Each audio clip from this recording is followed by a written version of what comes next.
It is. Yeah. The system is completely based on money. Yeah. The studio system. Yeah. To a degree, I think the way I hook into the system is based on money. One of the most disturbing problems in our world today is human trafficking, and particularly the trafficking of children. Now, the first step in eradicating this crime is awareness. And look at Mel Gibson's profile.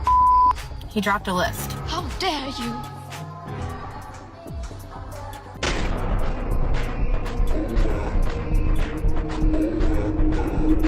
Mel Gibson has been dropping truth bombs about Hollywood for decades. The only problem? Once he started speaking out, he was never allowed back into the so-called inner circle. His role in Sound of Freedom sent shockwaves through the establishment, and just like that, one of the biggest names in film was blacklisted. Turned from star to outcast almost overnight. But here's the twist. The very same dark realities Gibson tried to expose are now echoing in the accusations against Diddy. What looked like just another movie plot is now starting to sound more like a blueprint. Exploitation, corruption, and abuse of power all hiding in plain sight. It wasn't just cinema. It was fiction disguised as documentary. And now, Mel Gibson isn't trying to tell his story through Hollywood scripts anymore. He's taking it to the courts. Sources say he's been quietly building a case with his legal team, gathering evidence he's held on to for years. Evidence that could permanently take Diddy down and maybe shake the entire industry. This isn't some celebrity feud or another tabloid headline. This is the biggest truth teller in Hollywood coming back for retribution against the same system that tried to bury him. And Diddy? He's about to find out. What happens when you go up against someone who's been keeping receipts for decades? The whole house of cards could collapse. The very machine that thrived on secrecy and intimidation is now being threatened by the one man they tried to silence. And here's the kicker. In a 1998 interview, long before any of this was public, Mel Gibson warned about the exact system we're seeing unravel today. And he was terrifyingly accurate.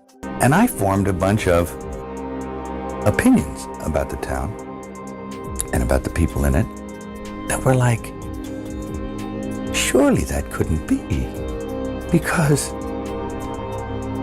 a whole place can't be like, weird town. No, there have been a lot of obstacles thrown in the way. There's a lot of, what would you call it, poltergeist activity or something, I don't know. I did a lot of research on it, and according to all the research, it was way worse than that. No, I'd like to work again, but I'd never been a guy who would sell his soul to get, money or fame. Back in 1998, Mel Gibson gave an interview that most people brushed off at the time. But when you look at it now, it sounds like he was spelling out the exact blueprint of Hollywood's corruption. He called it the industry's unspoken social promise. According to Mel, there's an unwritten rule in entertainment. The powerful can take advantage of you, they can control you, and if you step out of line, they can even destroy your career, all to protect their own interest. And here's the most chilling part. You're not allowed to be upset about it. You can't question the system. You can't challenge their authority. What Mel was really describing was a protection racket disguised as show business. The elites make the rules, they enforce the rules, and they crush anyone bold enough to break the rules. Sound familiar? You have to make a deal with everyone else, and it's almost unspoken that you are going to be over at some point by people who you may have done something nice for. And it may happen that by circumstance, or even very purposefully, that you f*** someone over. But that shouldn't get in the way of you being able to sit down and have fun with them. The number one fear is public humiliation, okay? Now let's jump to 2025 and look at where all of this has led. Straight to Diddy's alleged racketeering empire. The federal charges paint a disturbing picture. A man using his power, his influence, and his authority to manipulate, extort, and silence anyone who dared to resist. According to investigators, this wasn't just celebrity arrogance. It was a full-blown criminal operation built on violence, deception, and intimidation. And this is where Mel Gibson's old warning suddenly feels like prophecy. Take Lil Rod's lawsuit, for example, a blistering 105-page federal complaint filed by Rodney Lil Rod Jones. In it, he describes the exact same playbook Mel exposed back in 1998. Jones claims Diddy threatened him with violence and total career destruction, while also forcing him to hire escorts and participate in disturbing auditions for Diddy's personal amusement. But here's the twisted part. Diddy didn't just rely on fear. He dangled promises like candy. Jones says he was told the Love album would win a Grammy for Producer of the Year. He was allegedly offered $250,000 to buy every instrument he wanted. He was promised that a $20 million mansion on Miami's Star Island would someday be his. Then, when the promises didn't work, the threats got darker. According to Jones, Diddy once told him he would devour his face if he refused to comply.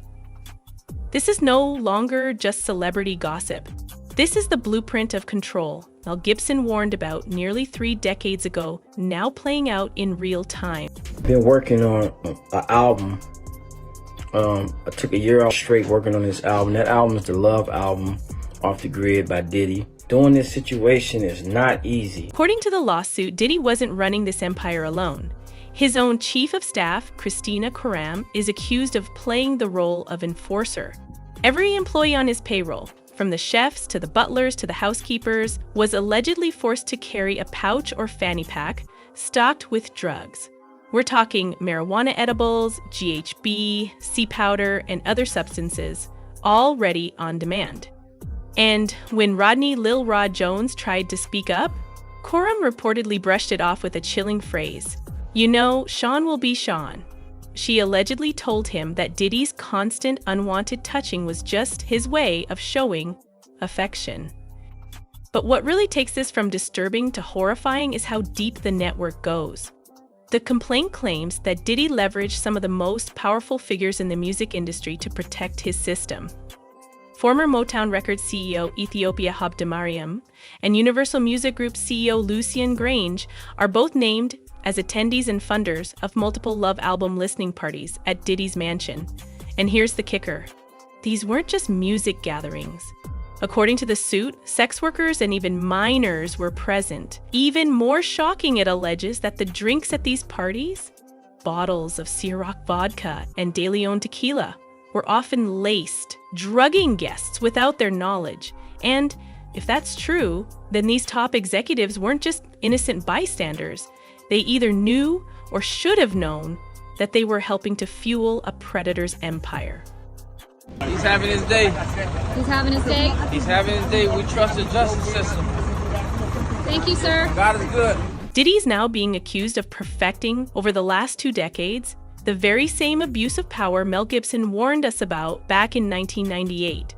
The same unwritten law, you can't get mad, you can't question the system, is alleged to have become the backbone of Combs's empire, a culture of fear, intimidation, and silence where victims kept quiet just to protect their careers. Think about that. 26 years ago, Mel Gibson tried to sound the alarm. He exposed the so-called unspoken rules that shield predators and keep victims gagged.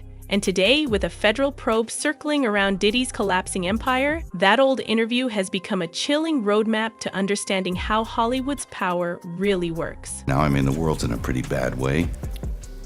It's been this bad before. It's gonna get that bad again. I mean, we seem to learn a lesson. Stings like a bitch. Christopher Walken, first time I ever did a casting session in America. Yeah. Terrified me. Me too. I mean, fucking hell. I came to meet the guy. They said, oh, he's flying in.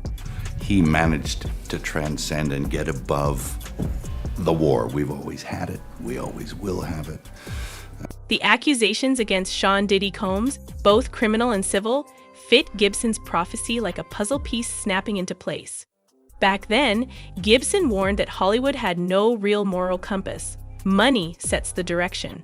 If morals stand in the way of profit, they're rewritten. But profit will never bend for morals.